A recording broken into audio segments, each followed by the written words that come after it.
यो वास्तवमा हाम्रो जित होइन, यो रूपन्देही समग्रमा रूपन्देही जनताको जित हो र त्यो सँगसँगै यो देशको पनि जित हो। यसलाई हामीले एकदमै एउटा चाहिँ मनबाट लिएका छौँ कि हामीहरूलाई धेरै बोल्ने होइन, काम गर्नको लागि, यो देशको मुहार परिवर्तन गर्नको लागि हामीलाई यो देशको जनताले पत्याउनु भएको छ र यसपालि जुन म्यान्डेट दिनुभएको छ त्यो म्यान्डेटलाई हामीले चाहिँ सही तरिकाले लिएर गएर हामी माथि गएर हामीले यो देशलाई चाहिँ नयाँ मुहार, एउटा नयाँ सुनौलो नेपाल बनाउँछौँ भन्ने हामीलाई विश्वास छ र आउने दिनहरूमा पनि हजुरहरूले यसरी नै साथ माया दिनुहुन्छ भन्ने हामीलाई पूर्ण विश्वास छ। र आज हामी यति नै भन्न चाह्यौँ, हजुरहरूले दिएको माया, दिएको आशीर्वाद यो शब्दमा मात्र यसलाई फर्काएर धन्यवाद मात्र होइन, त्योभन्दा ठुलो चिज हजुरहरूले यसलाई चाहिँ हजुर त्योभन्दा ठुलो एउटा चाहिँ धन्यवाद हजुरहरूले चाहिँ डिजर्भ गर्नुहुन्छ। सँगसँगै अस्ति पनि मेरो मिटिङमा हाम्रो एउटा उसमा चाहिँ भेलामा मैले भनेको थिएँ,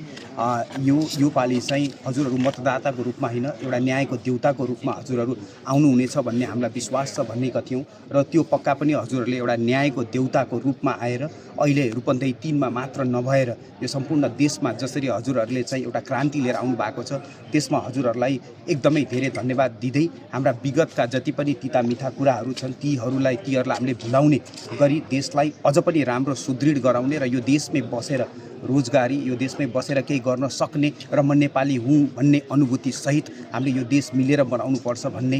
मेरो शब्दका साथ हजुरहरूबाट आज बिदा हुन चाहन्छु।